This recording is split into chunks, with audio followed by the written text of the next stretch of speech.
So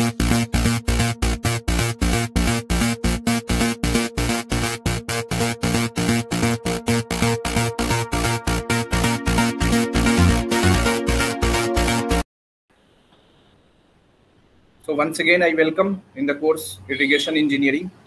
So in the last class, I have discussed about the methods of irrigation, and in methods of irrigation, I have discussed the various methods like what is the free flooding or ordinary flooding, and then what is the border flooding, and after that I have discussed the check flooding and basin flooding, and then I have discussed the furrow irrigation and sprinkler irrigation and drip or trickle irrigation.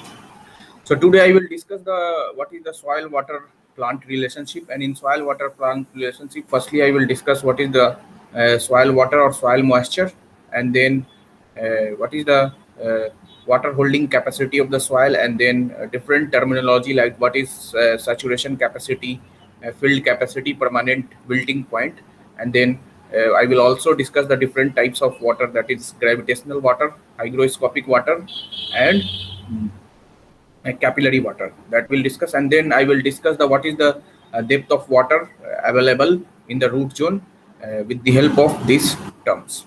So let us discuss what we have discussed in the previous lecture. So I have discussed the irrigation methods. In the last class, I have discussed the irrigation methods, and in irrigation method I have discussed the so firstly I will discuss the ordinary flooding, then I have discussed the border flooding,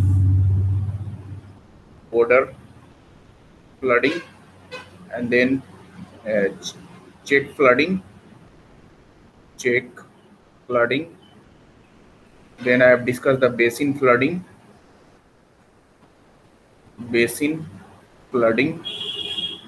and then I have discussed the furrow irrigation method, and then sprinkler irrigation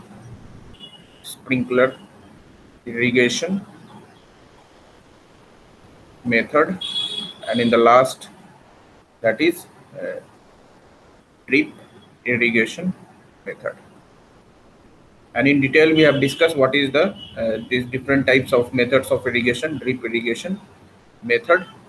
So today I am going to discuss the soil moisture plant relationship.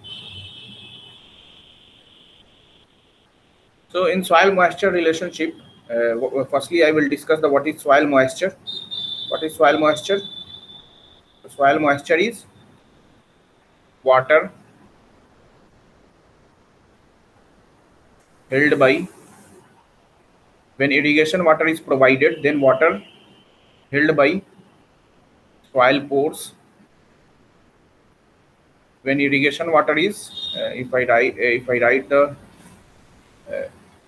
total definition, what is soil moisture? So if irrigation water is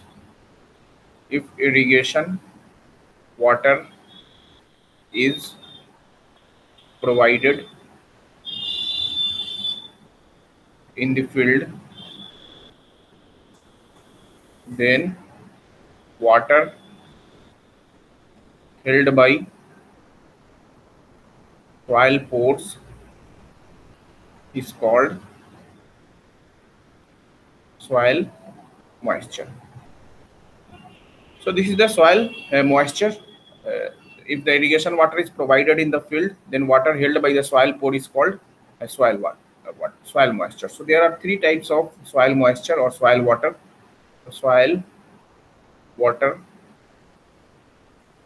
There are three types of the soil moisture.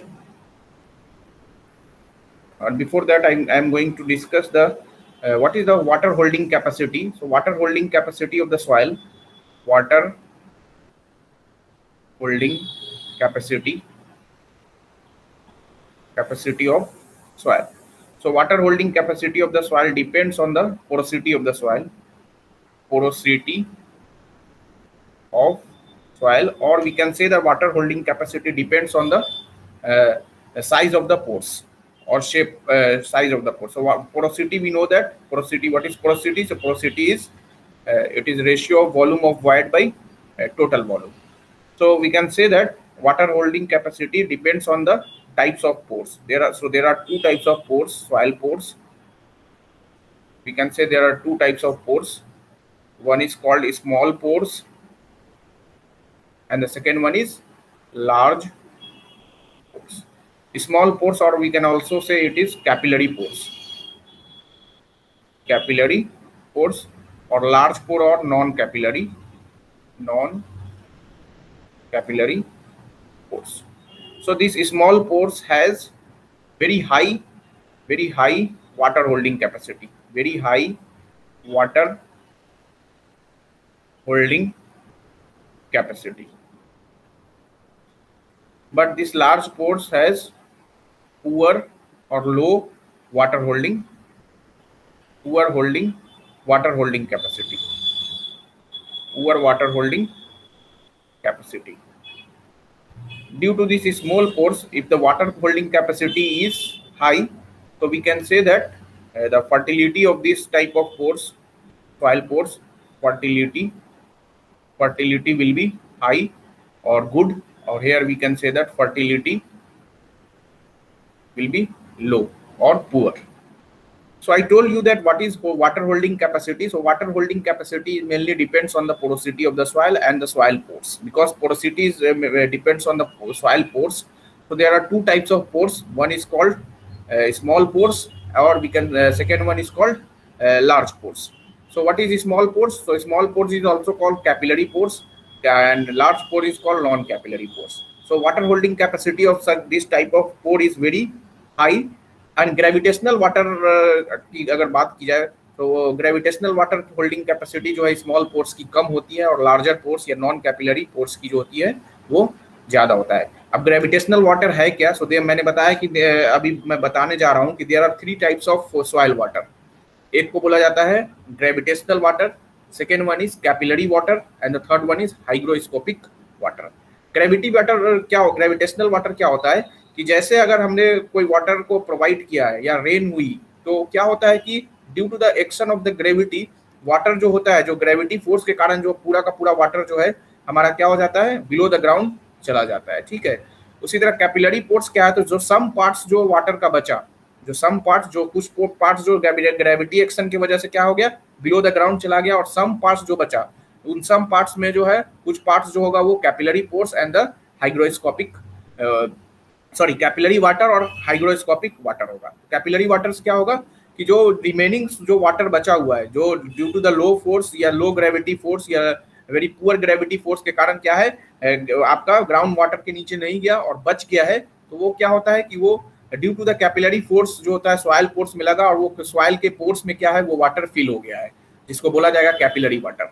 और hygroscopic water क्या है कि आपने एक oven dry soil को आपने अगर आपने ओपन एटमॉस्फेयर में रखा है, तो due to the atmospheric moisture की वजह से क्या होगा, उस पे वाटर जो है वो एब्जॉर्ब हो जाएगा, जिसको एब्जॉर्ब वाटर भी बोलते हैं. तो जनरली जो क्रॉप या आपके जो प्लांट्स में जो वाटर जो पहुंचता है, वो हमारा मेनली जो होता है वो कैपिलरी वाटर ही होता है. आपका ग्रेविटेशनल वाटर या जो आपका ये हाइग्रोस्कोपिक वाटर है वो नॉन अवेलेबल वाटर है, उसको प्लांट्स या के रूट्स जो है इजिली एक्सट्रैक्ट नहीं कर पाते हैं. तो ये दोनों जो है वो जिसको बोला जाता है हाइग्रोस्कोपिक मॉइस्चर को या वाटर को ऑल्सो बोला जाता है नॉन अवेलेबल वाटर. ये अवेलेबल नहीं है, इस वाटर से प्लांट का आपका ग्रोथ नहीं हो सकता है, बिकॉज वो उस वाटर को यूज ही नहीं कर पाएगा. तो जो मेनली जो यूज होते हैं, जो हमारे प्लांट्स जो यूज करते हैं, वो कैपिलरी वाटर्स को यूज करते हैं. तो इसको अगर हम लोग लिखें कि there are three types of soil water, so यहाँ पे लिखा कि there are three types of soil water. Soil water की अगर बात की जाए तो ये तीन तरह का होता है. The first one is gravitational water, second one is capillary water and third one is hygroscopic water. इस कैपिलरी वाटर को ही बोला जाता है कि अवेलेबल वाटर भी बोला जाता है. Available water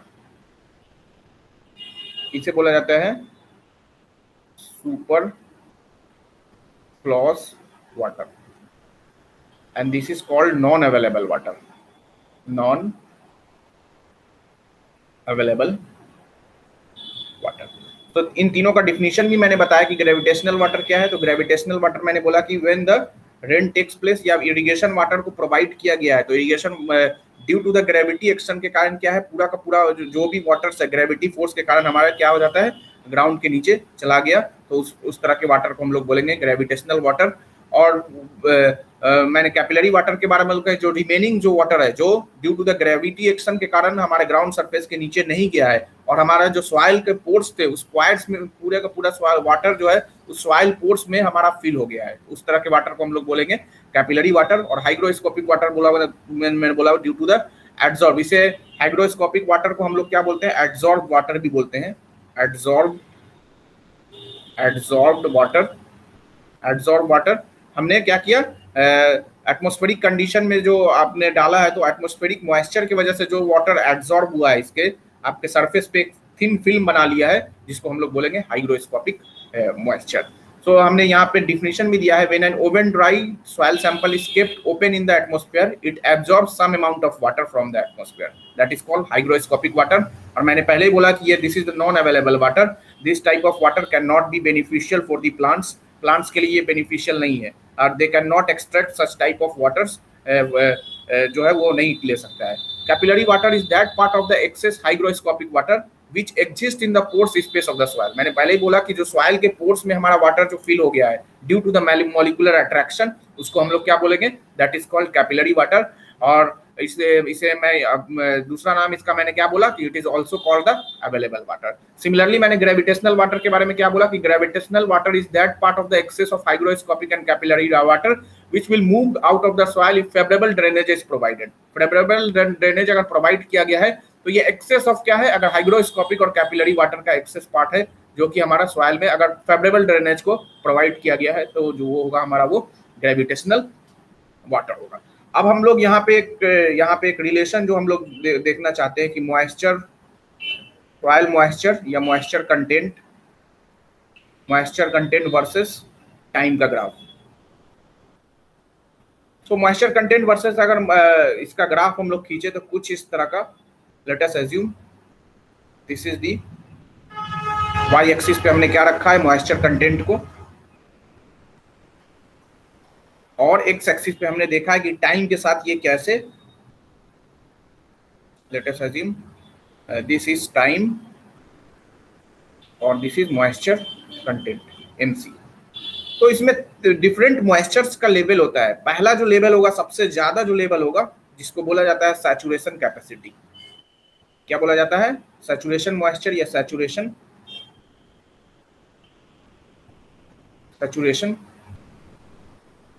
capacity.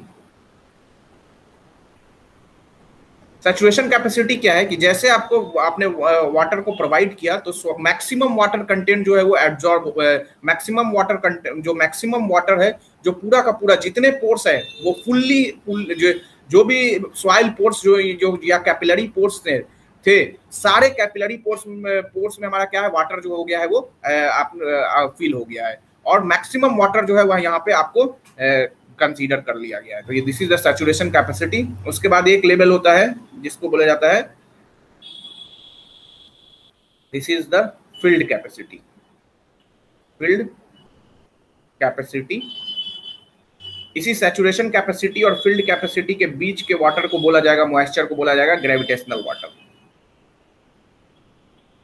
Gravitational water. और जैसे फील्ड कैपेसिटी से एक नीचे एक पॉइंट होता है जिसको बोला जाता है, this is permanent wilting point. Permanent wilting point क्या है कि जो आपने इरिगेशन जो वाटर प्रोवाइड किया है, तो एक ऐसा मॉइस्चर का लेवल है जिसके नीचे, इसके नीचे अगर आप चले जाओगे तो आपको जो हमारा प्लांट्स जो है वो मॉइस्चर को एक्सट्रैक्ट नहीं कर सकता है, या वाटर को आपको वो नहीं खींच सकता है। जिसके बाद क्या होगा कि परमानेंट विल्टिंग पॉइंट के अगर बिलो चले गए तो क्या हो गया, प्लांट के पास सफिशिएंट क्वांटिटी ऑफ वाटर नहीं जा पाएगा, और क्या होगा, तो एज ए रिजल्ट क्या होगा कि प्लांट का क्या होगा, धीरे धीरे क्या होगा कि प्लांट का आपका यील्ड की वैल्यू कम हो जाएगी, और वो क्या हो जाएगा, डाई भी करने लगेगा, तो परमानेंट विल्टिंग पॉइंट से बिलो हमारा नहीं जाना चाहिए। और एक ऐसा भी होता है, इसलिए परमानेंट विल्टिंग पॉइंट से पहले एक मॉइस्चर है जहाँ पे अलर्ट है कि इसके बाद आपको क्या करना है, वाटरिंग करना है, जिसको बोला जाता है optimum moisture. Optimum moisture, this is permanent wilting point, this is saturation capacity और this is field capacity. So permanent wilting point से और ये जो एक्सिस है उसके बीच के वाटर को बोला जाता है हाइग्रोस्कोपिक, हाइग्रोस्कोपिक वाटर। जो मैंने पहले ही बताया कि ये वाटर जो है वो प्लांट जो है एक्सट्रैक्ट नहीं कर पाएगा, that is not beneficial for the plant, hygroscopic water. और जो फील्ड कैपेसिटी से परमानेंट विल्टिंग पॉइंट के बीच का जो है मॉइस्चर, उसी को बोला जाता है कैपिलरी, कैपिलरी वाटर। तो क्या मैंने बोला कि सैचुरेशन कैपेसिटी जो है, जो आपका है वहां से फील्ड, सैचुरेशन कैपेसिटी मतलब कि मैक्सिमम कैपेसिटी है, आपको ने वाटर प्रोवाइड किया है तो जितने भी सॉइल पोर्स में कैपिलरी पोर्स है सब में वाटर पूरा कंप्लीटली फिल हो गया है, 100% जो है उस वक्त हमारा जो होगा सॉइल जो होगा वो सैचुरेशन होगा, मतलब कि यहाँ पे जो होगा 100% सैचुरेशन, एस की वैल्यू जो होगी यहाँ पे 1 होगी। यहाँ पे एट फील्ड कैपेसिटी पे सॉइल जो होगा may be fully saturated, may be saturated or not, that depends on the types of soil, किस तरह का सॉइल है। अगर हमारा जो सॉइल जो है अगर वो हमारा वो क्ले सॉइल है तो वो तो पूरा का पूरा वाटर होल्ड किए रहेगा, तो वो हमारा फुल्ली सैचुरेटेड होगा। लेकिन अगर हमारा कोर्स मटेरियल है तो कोर्स मटेरियल जो होगा वो वाटर को हेल्ड आपको टाइटली नहीं हेल्ड किए रहेगा, तो जिसके कारण हमारा सॉइल जो होगा वो फुल्ली सैचुरेटेड स्टेट में नहीं होगा। सो जो सैचुरेशन फील्ड कैपेसिटी से परमानेंट विल्टिंग पॉइंट के बीच का जो वाटर है इसको बोला जाता है, this is called available water. क्या बोला जाता है? Available water. और फील्ड कैपेसिटी से ऑप्टिमम मॉइस्चर कंटेंट के बीच का जो वाटर होगा जिसको बोला जाएगा readily available, readily available water. So आपको क्या करना है कि जैसे हमारा मॉइस्चर लेवल ऑप्टिमम मॉइस्चर से नीचे हो जाएगा, ऑप्टिमम मॉइस्चर पहुंचना रहेगा, तो आपको वहीं पे वाटरिंग स्टार्ट करना है। तो वाटरिंग किस तरह स्टार्ट करना है, देखो कि मॉइस्चर लेवल जैसे घट रहा है कुछ इस तरह अगर घटा तो फिर हमने क्या किया, वाटरिंग प्रोवाइड किया, तो फिर हमारा फील्ड कैपेसिटी पे लेवल पहुंच गया। फिर से हमारा क्या है, सैचुरेशन, फिर से हमारा वाटर घट रहा है तो फिर से हमने क्या कर दिया, वाटरिंग कर दिया। तो कुछ इस तरह का साइकिल हमारा बोला जाता है कि आप इस तरह करिए फॉर दी हायर यील्ड और क्रॉप के जो आपका क्रॉप जो हो वो हेल्दी हो। तो उसके लिए हमें क्या करना है, ऑप्टिमम मॉइस्चर लेवल पे जैसे मॉइस्चर हमारा पहुंच गया है आपको क्या कर देना है, वाटरिंग फिर से स्टार्ट कर देना है। फिर से मैं बोल रहा हूँ पूरा का पूरा ग्राफ को फिर से मैं समझा रहा हूँ। यहाँ पे मैंने 4-5 टर्म यूज किया है। सबसे पहले बोला कि एक टर्म सबसे जो टॉप पे जो होता है वो क्या है, वो हमारा सैचुरेशन कैपेसिटी है।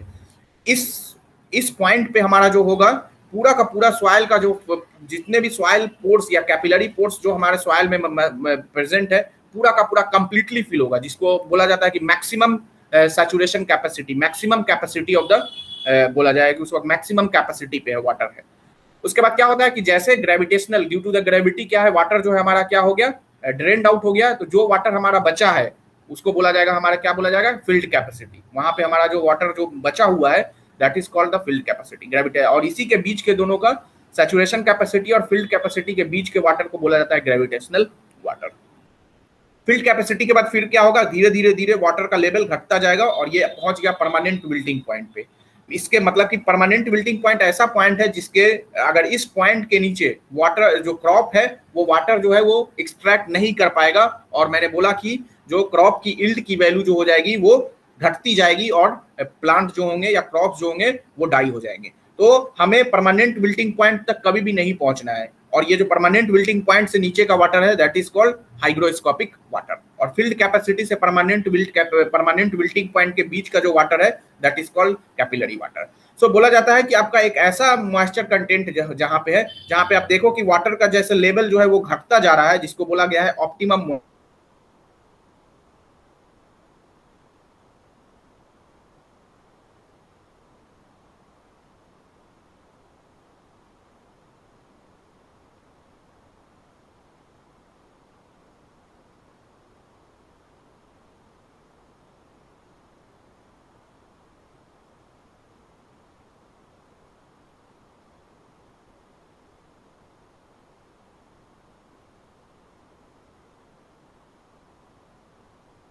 वाटरिंग किया तो फिर से 50% of the permanent wilting point है।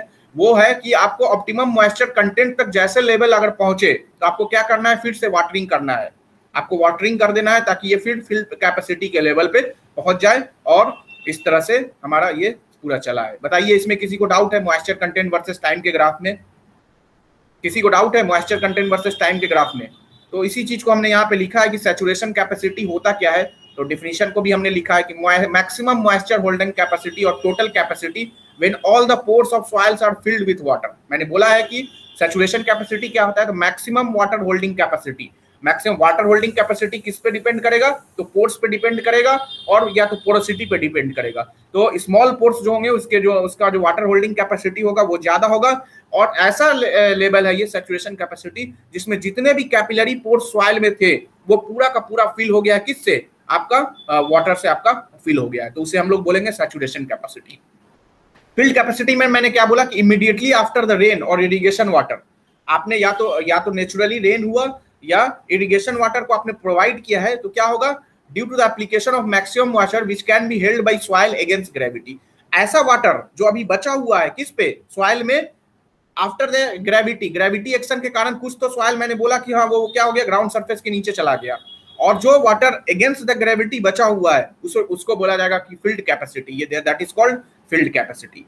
तो फील्ड कैपेसिटी को क्या है, field capacity contains capillary water और हाइग्रोस्कोपिक वाटर। लेकिन मैंने पहले ही बोला कि hygroscopic water is non available water और एब्जॉर्ब वाटर है, that is not beneficial for the crops. ठीक है, तो हमारा जो मेनली जो वाटर जो यूज किया जाता है, जो क्रॉप्स जो इफेक्टिवली यूज करते हैं, that is the capillary water. और फील्ड कैपेसिटी को मैंने डिफाइन भी किया है, that is weight of water retained in a certain volume of soil divided by weight of the same volume of dry soil into 100. So this is the field capacity.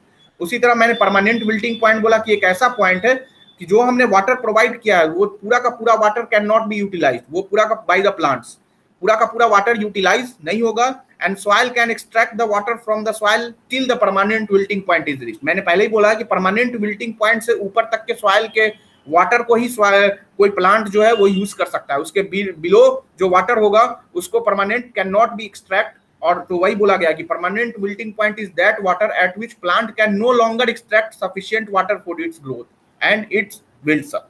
So permanent wilting point के ऊपर जो water है उसी को जो हमारा crops है वो हमारा इफेक्टिवली यूज कर सकता है, तो उसको हमने बोला परमानेंट विल्टिंग पॉइंट। उसी तरह मैंने बताया कि अवेलेबल मॉइस्चर क्या है, तो अभी मैंने बताया कि अवेलेबल मॉइस्चर क्या है, व्हाट इज अवेलेबल मॉइस्चर। तो अवेलेबल मॉइस्चर हमने बताया कि क्या है, it is the difference of, बताइए, field capacity minus permanent wilting point. Permanent wilting field capacity और परमानेंट विल्टिंग पॉइंट के बीच का जो हमारा वाटर है जिसे हमने बोला है कि अवेलेबल मॉइस्चर, ये अवेलेबल मॉइस्चर है। लेकिन मैंने बोला है कि जितना अवेलेबल मॉइस्चर है उसका पूरा का पूरा अवेलेबल मॉइस्चर को प्लांट्स नहीं यूज कर सकता है, तो एक टर्म है जिसको बोला जाता है कि रेडली अवेलेबल मॉइस्चर। तो रेडली अवेलेबल मॉइस्चर हमने बोला है क्या, what is readily available moisture. तो रेडली अवेलेबल मॉइस्चर जो है वो क्या था हमारा, कि it is the difference of किसका, field capacity minus optimum moisture. Optimum moisture जो होगा वही हमारा रेडली अवेलेबल है।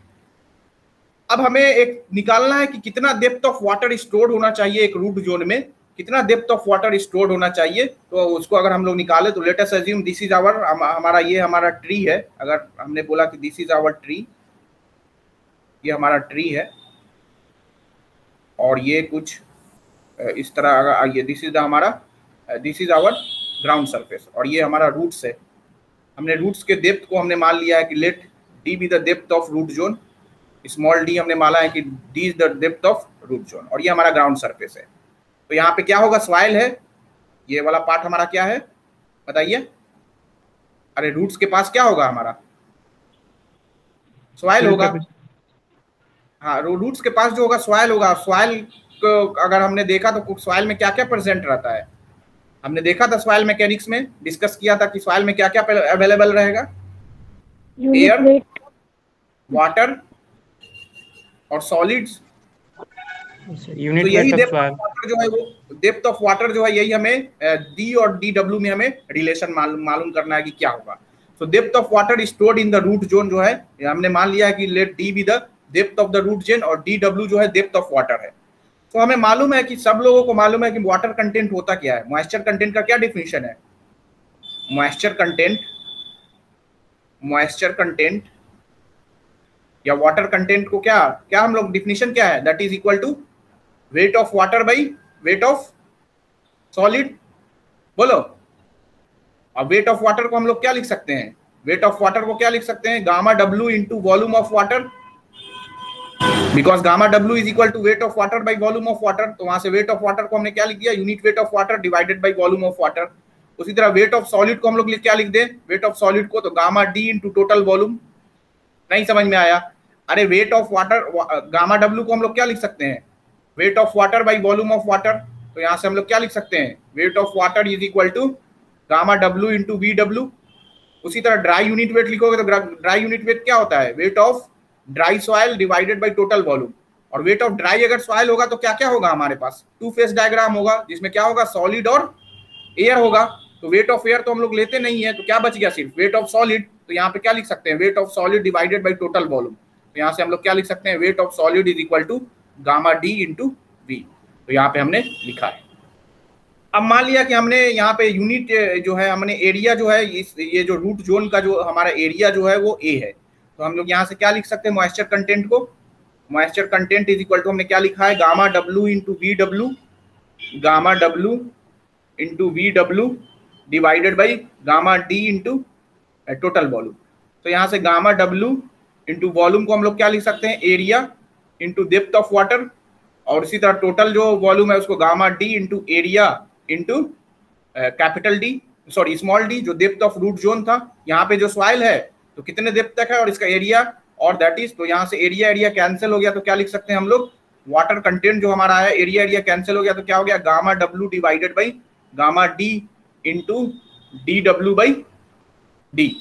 तो दिस इज द ये हमारा जो है ये मॉइस्चर कंटेंट हमारा आया। इसमें किसी को डाउट? इसमें किसी को डाउट है? जो मॉइस्चर कंटेंट का डिफिनेशन जो हमने डिराइव किया है क्या है? Gamma W by gamma D into D W by D. Where D W क्या है? D W is the depth of water, depth of water, और डी जो है हमारा depth of root zone. Gamma W is the unit weight of water, unit weight of water, और gamma D जो है वो dry unit weight of soil, dry unit weight of soil. जो भी सॉइल होगा उसका ड्राई यूनिट वेट है। इसमें किसी को डाउट है? अब यहीं से अगर हमारा पोरोसिटी, अगर हमारा सॉइल जो है फुल्ली सैचुरेटेड स्टेट में होगा, अगर हम लोग यहाँ पे एक स्पेशल केस जिसको खूब इस गेट में पूछा जाता है, if soil is fully saturated, soil is fully saturated and porosity is given, porosity is given। so हमने क्या लिखा है? वाटर कंटेंट को लिखा है क्या? Water content is equal to gamma W into V W, gamma W into V W divided by gamma D into V. अब हमारा सॉइल अगर फुल्ली सैचुरेटेड स्टेट में होगा तो यहाँ पे अगर फेस डायग्राम देखें फुल्ली सैचुरेटेड स्टेट का, तो ये क्या था? ये क्या होगा? वाटर, और ये हमारा क्या होगा? Solid. So this is volume of water, और वॉल्यूम ऑफ वाटर किसके बराबर होगा? Volume of water can be equal to volume of voids होगा, because this is volume of solid. Total volume को हम लोग क्या लिख सकते हैं? Volume of water plus volume of solid, और या तो volume of void plus volume of solid. तो यहाँ से हमने क्या किया? वॉल्यूम ऑफ वाटर को वॉल्यूम ऑफ वॉइड भी लिख सकते हैं। तो डब्ल्यू क्या हो जाएगा? Gamma W into volume of void divided by gamma D into V. और ये टर्म क्या होता है? Volume of void by total volume क्या होता है? पोरोसिटी। हाँ, तो gamma W by gamma D into porosity. तो यहाँ से हम लोग जो gamma D by gamma W है उसको हम लोग लिख सकते हैं क्या? Gamma D by gamma W that is equal to N by W. और gamma D by gamma W को रिलेटिव डेंसिटी भी बोलते हैं। तो यहाँ पे हमारा एन जो है वो क्या है? पोरोसिटी है, पोरोसिटी, और डब्ल्यू जो है वो क्या है? Water content. Gamma D by gamma W. तो हमने मॉइस्चर को क्या निकाला है? मॉइस्चर को हमने निकाला है दो टर्म में। मॉइस्चर को जो हमने निकाला है दो टर्म में निकाला है। एक तो हमने देखा कि हमने कैसे मॉइस्चर कंटेंट जो है हमारा gamma W by gamma D into D W by D, उसी को हमने क्या लिख दिया, डेप्थ ऑफ वाटर को हमने फिर से क्या लिखा है, तो depth of water is equal to gamma D by gamma W into D into W, D into small W, where W is the moisture content, D is the dry unit weight, gamma W is the unit weight, और जो small D जो है हमारा depth of हमारा root zone है, depth of root zone है। ठीक है, तो यहाँ से अगर पोरोसिटी दिया रहेगा तो इस तरह हम लोग रिप्लेस कर सकते हैं, gamma D by gamma W के जगह पे porosity divided by moisture content डाल सकते हैं। ठीक है, सो अगर हमें इसी डेप्थ ऑफ वाटर को अगर पहला जो हम लोग लिखे कि eight field capacity, eight field capacity, field capacity पे क्या होगा, तो फील्ड कैपेसिटी पे हम लोग क्या लिख सकते हैं, डेप्थ ऑफ वाटर क्या लिख सकते हैं बताइए, depth of water at field capacity क्या लिख सकते हैं बताइए। तो फील्ड कैपेसिटी पे क्या हो जाएगा, एक्सप्रेशन अभी हमने डेप्थ ऑफ वाटर का देखा है, gamma D by gamma W into D into small W, तो फील्ड कैपेसिटी पे मॉइस्चर कंटेंट कितना हो जाएगा, फील्ड कैपेसिटी के बराबर, तो यहाँ पे क्या लिख सकते हैं, gamma D divided by gamma W into D into field capacity, हमने इसको एफसी लिख दिया है। उसी तरह एट हमारा जो होगा परमानेंट विल्टिंग पॉइंट पे क्या हो जाएगा, at permanent wilting point, permanent wilting point पे क्या हो जाएगा, परमानेंट विल्टिंग पॉइंट पे जो हमारा डेप्थ ऑफ वाटर जो हो जाएगा वो क्या हो जाएगा, डेप्थ ऑफ वाटर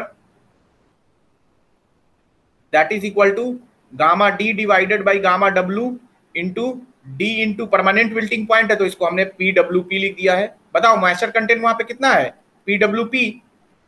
उसी तरह अगर हमें डेप्थ ऑफ वाटर अगर हमने लिखा एट ऑप्टिमम मॉइस्चर पे, ऑप्टिमम मॉइस्चर, ऑप्टिमम मॉइस्चर, तो ऑप्टिमम मॉइस्चर पे हमने क्या, इसको एम नॉट मान लिया हमने, तो यहाँ पे डेप्थ ऑफ वाटर कितना हो जाएगा, stored depth of water D W जो हो जाएगा, जो वो कितना हो जाएगा, gamma D divided by gamma W into D into am not. अब हमें अगर अवेलेबल मॉइस्चर निकालना है, अवेलेबल वाटर डेप्थ, तो अवेलेबल वाटर डेप्थ हमने क्या बताया था, अवेलेबल वाटर डेप्थ कितना बताया था हमने, available water depth, available water depth हमने क्या बताया था कि डेप्थ जो हमारा फील्ड कैपेसिटी और कहाँ के बीच का, हमारा परमानेंट विल्टिंग पॉइंट के बीच में कितना है मॉइस्चर, तो हमें फील्ड कैपेसिटी, जो फील्ड कैपेसिटी पे हमने निकाला है कितना है मॉइस्चर या वाटर, तो that is equal to gamma D divided by gamma W into D into field capacity minus gamma D divided by gamma W into D into आपका हो जाएगा परमानेंट विल्टिंग पॉइंट। आपने डायग्राम में देखा है ना कि अवेलेबल मॉइस्चर कितना था, यहाँ पे देखिए डायग्राम में आप देखोगे अगर, तो डायग्राम में यहाँ पे अगर आप देखोगे तो ये क्या था, यहाँ पे देखिए अवेलेबल वाटर कितना है, अवेलेबल वाटर यही ना जितना फील्ड कैपेसिटी पे हमारा डेप्थ ऑफ वाटर है और वहां से परमानेंट विल्टिंग पॉइंट को माइनस कर दिया, तो वही चीज को हमने यहाँ पे लिखा है, उसी चीज को हमने यहाँ पे लिखा है कि कितना अवेलेबल डेप्थ होगा। सो अवेलेबल वाटर डेप्थ जो होगा वो कितना, तो depth of water at field capacity और depth of water at permanent wilting point, तो यहाँ से अवेलेबल वाटर डेप्थ जो हो जाएगा, अवेलेबल वाटर डेप्थ जो होगा D W is equal to gamma D by gamma W को हमने कॉमन ले लिया, so gamma D divided by gamma W into D, तो यहाँ से क्या बच गया, field capacity minus permanent wilting point. उसी तरह रेडली अवेलेबल अगर हमें निकालना है, रेडली अवेलेबल वाटर डेप्थ, तो रेडली अवेलेबल वाटर डेप्थ कितना हो जाएगा, रेडली अवेलेबल वाटर डेप्थ, तो रेडली अवेलेबल वाटर डेप्थ कितना हो जाएगा, दैट इज इक्वल टू हमारा depth of water at field capacity, तो depth of water at field capacity कितना है, gamma D divided by gamma W into D into moisture content वहां पे कितना है, फील्ड कैपेसिटी के बराबर minus gamma D divided by gamma W into D into optimum moisture जो होगा वही हमारा रेडली अवेलेबल, तो यहाँ से हमारा रेडली अवेलेबल जो निकल जाएगा वो कितना, gamma D divided by gamma W into D, यहाँ से हो जाएगा आपका field capacity minus am not क्या है हमारा, जो है हमारा जो है ऑप्टिमम मॉइस्चर है, तो यहाँ से हमने रेडली अवेलेबल वाटर डेप्थ भी निकाल लिया है। यहाँ पे हमारा क्या है, एम नॉट की वैल्यू जो है, am not is the optimum moisture,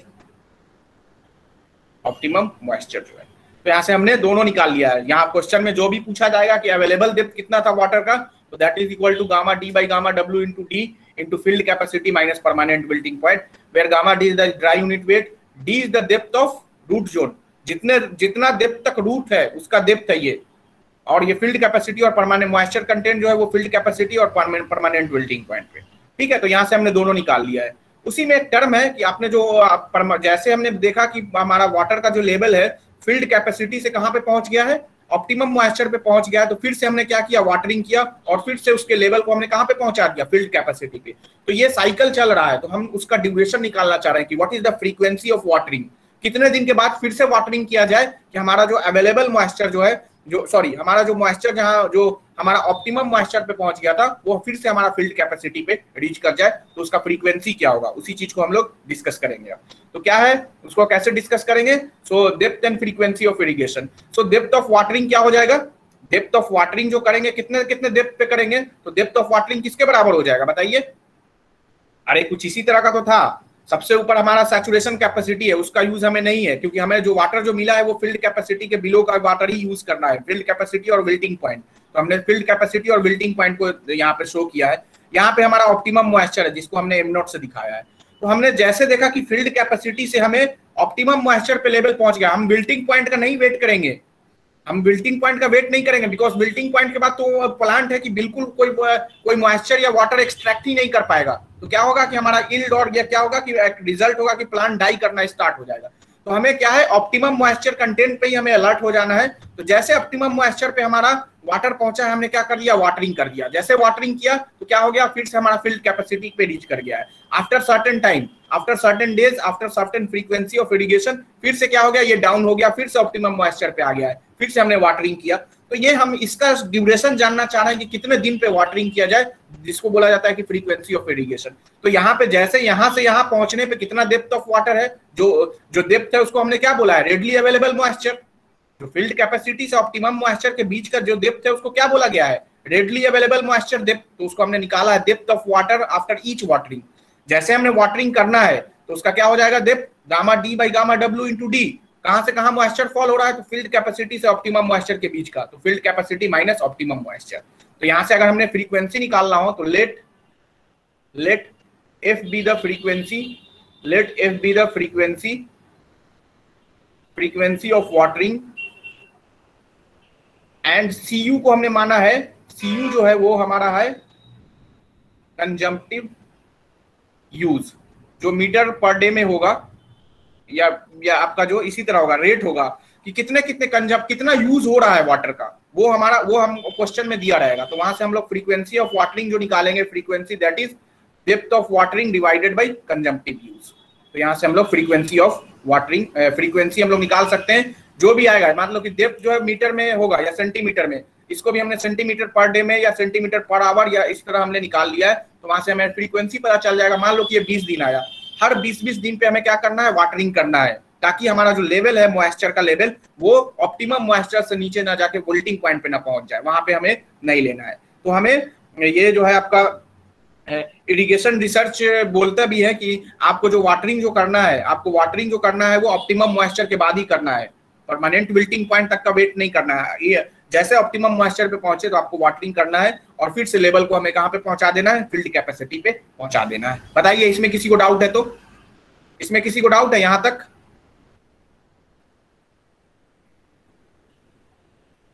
अरे हमने अभी जब निकाला है अवेलेबल वाटर डेप्थ निकाला, moisture depth of water at field capacity, depth of water at permanent wilting point, depth of water eight optimum moisture पे जो हमने निकाला है, उसमें किसी को डाउट है?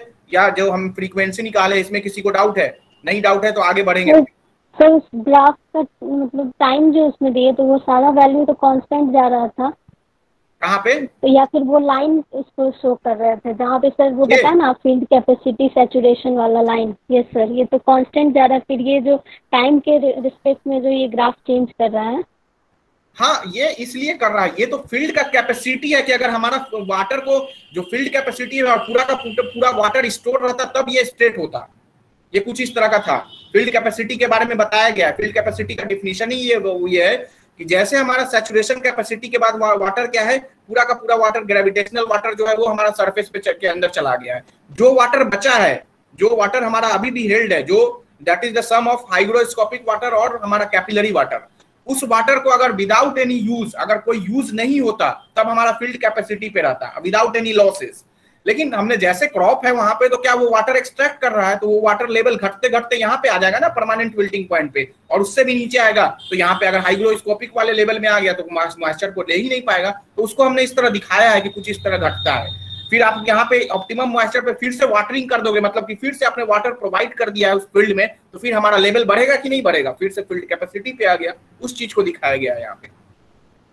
ओके सर, जी समझ में आ गया ना। तो वहां से हमने फ्रीक्वेंसी भी निकाल लिया। अब ये क्वेश्चन थोड़ा सा एक दो कर लेते हैं, फिर और भी क्वेश्चन हम लोग करेंगे नेक्स्ट क्लास में। तो ये सारा इंपॉर्टेंट क्वेश्चन है, करिए जल्दी से। पहला क्वेश्चन बोला जा रहा है कि ये soil has a field capacity 25%, permanent wilting point of 15% and specific weight of 14.7। अब यहाँ पे अगर हम लोग बनाए तो कुछ इस तरह का, this is the our moisture content, और ये हमारा जो है वो क्या है, टाइम है या फ्रीक्वेंसी है। फील्ड कैपेसिटी कितनी है आपकी, मान लिया कि ये फील्ड कैपेसिटी है, और फील्ड कैपेसिटी की वैल्यू कितनी दी हुई है 25%, और परमानेंट विल्टिंग पॉइंट जो है वो कितना है, परमानेंट विल्टिंग पॉइंट वो कितनी है बताइए, दैट इज इक्वल टू 15%, ये 15% है। अब जो हमें बोला कि स्पेसिफिक वेट, मतलब कि जो ड्राई यूनिट वेट दिया हुआ है वो 14.7 kilo newton per metre cube है। If the root zone depth of the grown crop is 90 centimetre, यहाँ पे हमारा क्या है, रूट जोन का डेप्थ जो है वो दिया हुआ है कि डी की वैल्यू दी हुई है 90 centimetre. Then the available moisture, तो अवेलेबल मॉइस्चर कौन सा होता है, इसी के बीच के तो बोला जाता है अवेलेबल मॉइस्चर, यस और not, this is available moisture. So available moisture क्या हो जाएगा, तो हमने सबसे पहले निकाल लेना है वो क्या होगा, अवेलेबल मॉइस्चर होल्डिंग कैपेसिटी। तो हमारे पास एक्सप्रेशन है, कितना है, अवेलेबल वाटर डेप्थ निकालने का क्या है एक्सप्रेशन, तो हम लोग लिखा था अवेलेबल वाटर निकालने का क्या है, तो फील्ड कैपेसिटी से परमानेंट विल्टिंग पॉइंट को माइनस कर दे तो gamma D divided by gamma W into D, और field capacity minus permanent wilting point. तो इसको निकाल के देखो कितना आ रहा है। अगर इसको देखें तो यहाँ से हमारा डी डब्ल्यू की वैल्यू जो आ जाएगी, डेप्थ ऑफ वाटर जो हो जाएगा, अवेलेबल वाटर डेप्थ, वो कितना हो जाएगा, गामा डी दिया हुआ है कितना 14.7 divided by 9.81 into depth of water दिया हुआ है 90 सेंटीमीटर, तो 90 सेंटीमीटर में ही रहने दो। फील्ड कैपेसिटी कितना है 25%, मतलब कि 0.25 माइनस 0.15, देखो ये वैल्यू कितना आ रहा है। सो डेप्थ ऑफ वाटर अगर मैं निकालूं तो कितना हो जाएगा यहाँ से, so that is equal to 14.7 into 90 into आपका हो गया 0.25 माइनस 0.15 डिवाइडेड बाई 9.81, कितना आ गया 13.48 सेंटीमीटर। सो इतना डेप्थ ऑफ वाटर यहाँ पे इसके बीच में है, अवेलेबल है। तो वो कितना हो गया आपका डेप्थ ऑफ वाटर जो हो गया, अवेलेबल वाटर डेप्थ जो हो गया वो 13. तो कौन सा ऑप्शन है, क्लोजेस्ट आंसर इज डी, तो डी आपका सही हो गया। बताओ इस क्वेश्चन में किसी को डाउट, इस क्वेश्चन में डाउट है तो आपको डिफिनीशन जो हमने सारा का सारा फार्मूला डिराइव किया है ताकि याद नहीं करना पड़े, आपने क्या किया, जस्ट मॉइस्चर कंटेंट का बेसिक डिफिनीशन हमने जियोटेक में पढ़ा था, सॉइल मैकेनिक्स 1 में। Weight of water by weight of solid, weight of water को हमने क्या लिख दिया, तो अगर unit weight of water gamma W है तो gamma W into volume of water, और वेट ऑफ सॉलिड को हमने क्या लिख दिया, that is equal to weight of solid को हमने क्या लिख दिया, gamma D into total volume. ठीक है, तो वहां से हमने अभी डिराइव भी किया था, तो ये वाला एक्सप्रेशन जो डी डब्ल्यू का आया था, gamma D divided by gamma W into D into moisture content. अगर फील्ड कैपेसिटी पे निकाल रहे हैं तो मॉइस्चर कंटेंट की वैल्यू को हमने फील्ड कैपेसिटी रख दिया है, परमानेंट विल्टिंग पॉइंट पे रखेंगे तो परमानेंट विल्टिंग पॉइंट, और अवेलेबल वाटर डेप्थ हमने बताया है कि क्या होता है, difference between the field capacity depth of water at field capacity divided by depth of water at permanent, इसी के बीच में। अगर रेडली अवेलेबल होगा तो क्या हो जाएगा, इसी के बीच में होगा, यहाँ पे कहीं होगा, और यहाँ पे जो मॉइस्चर कंटेंट यूज करेंगे वो हमारा ऑप्टिमम मॉइस्चर हो जाएगा, तो वहां से हमने निकाला। दूसरा question, the moisture held by well drained soil against gravity drainage by the force of surface tension between the soil grains and water drops is called, किस तरह का होगा मॉइस्चर। 3 वाटर मैंने बताया है सॉइल मॉइस्चर, पहला मैंने बताया ग्रेविटेशनल वाटर, कैपिलरी वाटर और हाइग्रोस्कोपिक वाटर। मैंने बोला था कि सरफेस टेंशन के वजह से ही, तो कैपिलरी पोर्स में जो वाटर जो होंगे वो किसके वजह से होंगे, सरफेस टेंशन की वजह से, तो this is the key word. तो यहाँ पे हमारा कौन सा वाटर हो जाएगा, कैपिलरी वाटर जो है, इसके बारे में बोला जा रहा है। तीसरा क्वेश्चन जो है आपका बोला गया है, ये EAC 1997 का क्वेश्चन है, बोला जा रहा है कि the following data were recorded from the irrigation field. Field capacity दी हुई है 20%, परमानेंट विल्टिंग पॉइंट जो है वो 10% दिया हुआ है, permissible depletion of available soil moisture that is 50%, dry unit weight of the soil is 1500 kg force per centimeter square, effective rainfall is 25 mm. Based on the data, the net irrigation requirement per meter depth of the soil. पर metre depth मतलब कि root zone का depth जो है वो कितना है, 1 metre है, उसके लिए कितना इरिगेशन वाटर की हमें जरूरत है, निकालिए। तो निकालो, कैसे निकालेंगे? सबसे पहले तो अवेलेबल निकाल लीजिए कितना होगा, available water depth. Available water depth कितना होगा? अवेलेबल वाटर डेप्थ क्या हो जाएगा?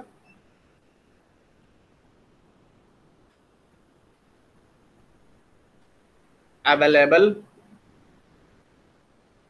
वाटर डेप्थ DW क्या था हमारा expression, gamma D divided by gamma W into D into field capacity minus permanent point. अब सारा चीज दिया हुआ है, कितना है गामा डी जो है वो 1500 kg फोर्स है, तो 1500, तो गामा W कितना लेंगे, 1000 kg फोर्स इंटू डी जो है हमारा 1 मीटर है, तो इसको हमने 1000 में चेंज कर दिया mm में। फील्ड कैपेसिटी कितनी दी हुई है, 20% और परमानेंट विल्टिंग परसेंट 10%, तो ये यहाँ पे कितना हो जाएगा 0.2 minus 0.1। Tell me the value in mm। Available water depth कितना है, 1500 इंटू 1000 तो कैंसिल ही हो गया, तो ऐसे भी आप कर सकते हो, कितना हो गया 1500 इंटू 0.1 कितना आ गया 150 mm। अब यहाँ बोला जा रहा है कि जो डेप्थ है वो उसका परमिसिबल डिप्लीशन जो हो गया है उसमें भी डिप्लीट हो गया है वाटर, कितना 50%, तो अब कितना बचेगा, रेडली अवेलेबल कितना है, readily available moisture, available water जो होगा, रेडली अवेलेबल वाटर 50%, तो मतलब कि 150 का 50% मतलब 50/100, तो कितना हो गया 75 mm। ये अवेलेबल वाटर है, 50% डिप्लीट हो गया है, जो मॉइस्चर था वो भी डिप्लीट हो गया है, मतलब हमारा प्लांट जो है वो यूज नहीं कर सकता है। तो अब जो हमारा रेडली अवेलेबल है इतना ही रेडी कर सकता है, कितना 75 mm। उसके बाद बोला जा रहा है कि 75 mm में भी हमारा रेनफॉल हो गया है कितना 25 mm, तो अब कितना रिक्वायरमेंट क्रॉप को और रह गया है, अब कितना रिक्वायरमेंट और रह गया, बारिश हो गई है, बारिश की वजह से 25 mm रेनफॉल और आ गया है, तो अब हमारा जो नेट इरिगेशन रिक्वायरमेंट कितना हो गया, नेट अब कितना हमें इरिगेशन वाटर और कितना प्रोवाइड करना है, नेट इरिगेशन रिक्वायरमेंट कितना हो गया, तो 75 माइनस 25 कितना हो गया, तो उसको कर लीजिए, देखो कितना आ रहा है 75 माइनस 25, तो ये हमारा 50 mm जो है हमारा नेट इरिगेशन रिक्वायरमेंट है। इसमें किसी को डाउट, इस क्वेश्चन में किसी को डाउट? थर्ड वाला जो उसमें गिवन दिया हुआ है ना, उस वाले चीज को समझा दीजिएगा। क्या बोल रहे हैं? थर्ड गिवन जो दिया हुआ है ना, परमिसिबल डिप्लीशन वाला, हाँ हाँ हाँ, ये क्या बोल रहे हैं बताओ, जो आपका डिप्लीशन हुआ क्या उसको नहीं लेना है, स्लाइड रिमूव हो गया है। रेडली अवेलेबल जो है आपका क्या हो जाएगा, आपका डिप्लीशन 50% हो गया, मतलब कि अब कितना वाटर रह गया, आपका जो permissible depletion of available soil moisture जो है, तो कितना अवेलेबल था हमारे पास 150 mm, उसका भी 50% डिप्लीट हो गया है, मतलब वो हम कहाँ इसे यूज कर पाएंगे, अब वो हमारा बचा कितना अब अवेलेबल, वो तो हमारा 75 ही बचा ना। तो यहाँ से नेट इरिगेशन जो होगा, नेट इरिगेशन रिक्वायरमेंट अगर बारिश नहीं होती तो 75 mm, लेकिन यहाँ बारिश हो गई है कितनी mm की 25 mm, तो यहाँ से अब हमारा जो है वो 50 mm जो है हमारा नेट इरिगेशन रिक्वायरमेंट है। तो यहाँ से आपका जो आंसर अगर देखें तो that is 50 mm, C option is correct. अगला क्वेश्चन, ये गेट ESE 2009 का है। During a particular stage of the growth of a crop, consumptive use of water is 2.8 mm per day if the amount of water available in the soil is 25% of 80 mm depth of water। आपका जो है if the amount of water available in the soil is 25% of 80 mm depth of water, what is the frequency of irrigation? क्या हो जाएगा?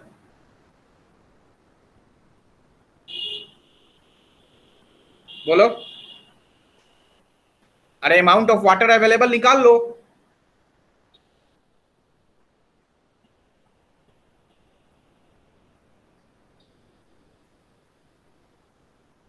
Amount of water निकाल लीजिए और वहां पे हमारा DW दिया हुआ है कंजप्टिव यूज, तो वहां से फ्रीक्वेंसी निकाल लो, DW divided by CU, consumptive use 2.8 mm per day दिया हुआ है, तो ये कितना हो जाएगा आपका। आपने 25% को यूज कर लिया, मतलब कि अब अवेलेबल कितना हो गया, तो 75%, तो 75 अवेलेबल वाटर डेप्थ जो हो जाएगा, available water depth that is equal to 75, मतलब या 75%, तो 0.75 इंटू 80, ये कितना हो गया 0.75 इंटू 80, तो कितना हो गया 0.75 इंटू 80, ये वाला वैल्यू जो हो गया आपका 60 mm, और कंजप्टिव यूज दिया हुआ है कितना 2.5 mm पर डे। तो फ्रीक्वेंसी ऑफ इरिगेशन मैंने बताया है कि फ्रीक्वेंसी जो हो जाएगा वो कितना हो जाएगा DW डिवाइडेड बाई CU, तो यहाँ से हो गया 60 divided by 2.5 divided by 2.5, so it will be 24 days। कुछ गलत हुआ है क्या? 2.8 2.8 है, this is 2.8 not 2.5, so 2.8, so 60 divided by 2.8, so it is 21.42 days, 21.42 days. अब यहाँ पे कोई अगर अप्रोक्सीमेशन करके 22 डेज दे देगा तो दैट इज नॉट एक्सेप्टेबल। आपको 21 दिन के बाद ही आपको वाटरिंग करना है, क्योंकि उसके बाद तो ऐसा स्थिति है कि हाँ क्या हो जाएगा, वाटर का लेवल डिप्लीट हो रहा है, तो आपको 21 डेज पे ही, तो यहाँ पे फ्रीक्वेंसी ऑफ इरिगेशन अगर हम लोग रिपोर्ट करेंगे तो that is equal to 21 days. यहाँ पे कोई आपको मैनिपुलेट करके आपको 22 नहीं लिख देना है, ठीक है। तो यहाँ पे जो होगा आपका फ्रीक्वेंसी के आफ्टर ईच 21 डेज आपको वाटरिंग करना है for the requirement of the available depth जो है हमारे पास उसके लिए। Next question, what is the moisture depth available for evapotranspiration in the root zone of 1 meter depth soil if the dry unit weight of soil is 1.5 gram per cc, filled capacity is 30% and permanent wilting point is 10%। तो यहाँ से फिर से आपको क्या पूछा जा रहा है, what is the moisture depth available, सिर्फ मॉइस्चर डेप्थ पूछा जा रहा है, कितना अवेलेबल है, तो कितना हो जाएगा यहाँ पे आपका जो है, अगर देखा जाए तो जो है आपका फील्ड कैपेसिटी वो कितनी है, फील्ड कैपेसिटी की वैल्यू जो है वो कितनी है 30%, और परमानेंट विल्टिंग पॉइंट जो है, this is permanent wilting point, so permanent wilting point is given 10%, so permanent wilting point is 10%, so this is the available water depth, available water depth, और निकाल लो फिर से वही है सेम, क्या हो जाएगा, तो DW is equal to gamma D, तो यहाँ पे आपका 1.5 ग्राम per CC divided by 1 gram per CC, और कितना है रूट का डेप्थ कितना है, सॉइल मॉइस्चर रूट का डेप्थ जो है, what is the moisture depth, root zone depth जो है वो 1 मीटर है, तो यहाँ पे 1000 इंटू फील्ड कैपेसिटी 0.3 माइनस 0.1, देखो कितना आ रहा है 1.5 इंटू 1000 इंटू 0.2, तो इट इज कमिंग 300 mm, जो depth of available water depth जो होगा वो 300 mm होगा। Last question of the day, ये this is question is asked in GATE 2014, irrigation water is to be provided to a crop in field to bring the moisture content of soil from the existing 18% to the filled capacity of soil is 28%। एक ऐसा moisture content है जहां पे हमें निकालना है irrigation water depth, और जो फील्ड कैपेसिटी है वो 28% है। The effective root zone of the crop is 70 centimetre if the density of soil and water are 1.3 gram per C, same question है जो पहले भी था, डेप्थ ऑफ इरिगेशन वाटर, तो फिर से सेम है वही, this is the field capacity, अगर हम लोग देखें तो सेम लगभग पैटर्न सेम आता है क्वेश्चन का, फील्ड कैपेसिटी है, ये दो ही पैटर्न जो होगा, फील्ड कैपेसिटी जो है वो कितना है 28% है, और एक ऐसा मॉइस्चर लेवल है जो चाहे इसी के बीच का हमको निकालना है, यहाँ पे कितना है दैट इज 18%, तो यहाँ पे DW जो हो जाएगा अवेलेबल मॉइस्चर डेप्थ, DW निकालो, सारा चीज दिया हुआ है, तो DW क्या हो जाएगा gamma D divided by gamma W into depth of root zone field capacity minus moisture content, तो यहाँ पे कितना है gamma W that is 28, sorry gamma D कितना है 1.3 gram per CC, so 1.3 divided by unit weight of water 1 gram per CC. Depth of कितना है, root zone का डेप्थ कितना है 70 सेंटीमीटर, तो 70 into field capacity 0.28 minus 0.18, 0.28 minus 0.18, तो tell me the value कितना आ रहा है 9.1 1.3 into 70 into 0.28 minus 0.18, so this is coming 9.1 centimeter. So this is all about the soil moisture plant relationship. हमने सारा चीज इसमें डिस्कस किया है, कैसे हमने निकाला है, सारे को डेराइव भी किया है।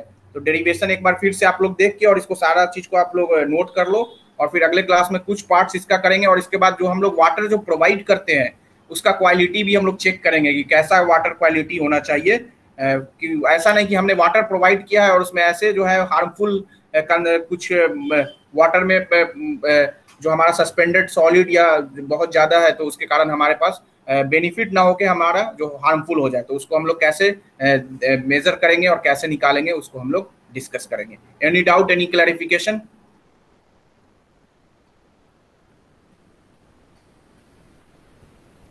No sir.